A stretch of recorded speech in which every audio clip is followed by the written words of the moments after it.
రంగారెడ్డి జిల్లా షాద్నగర్ మున్సిపాలిటీలోని ఆఫీసర్స్ కాలనీలో భారీ చోరీ జరిగింది. ఇంట్లోకి చొరబడి 15 తులాల బంగారం, 1,20,000 నగదు ఎత్తుకెళ్లారు దొంగలు.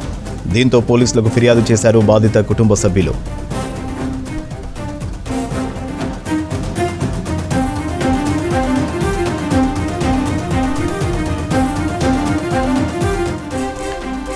సాయంత్రం ఇంటి నుంచి బయటకు వెళ్లినప్పుడు దుండగులు ఇంటి తాళం పగలగొట్టి చోరీకి పాల్పడ్డారని తెలిపారు బాధితులు. కేసు నమోదు చేసి దర్యాప్తు చేస్తున్నారు పోలీసులు. స్థానికంగా ఉన్న సీసీ కెమెరాలను పరిశీలిస్తున్నారు పోలీసులు.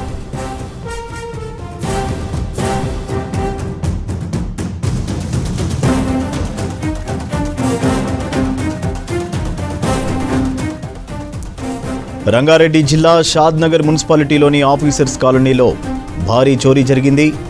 ఇంట్లోకి చొరబడి 15 తులాల బంగారం, 1,20,000 నగదు ఎత్తుకెళ్లారు దొంగలు. దీంతో పోలీసులకు ఫిర్యాదు చేశారు బాధిత కుటుంబ సభ్యులు.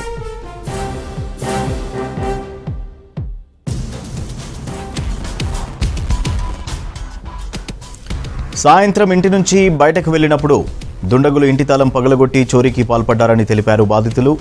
కేసు నమోదు చేసి దర్యాప్తు చేస్తున్నారు పోలీసులు. స్థానికంగా ఉన్న సీసీ కెమెరాలను పరిశీలిస్తున్నారు పోలీసులు.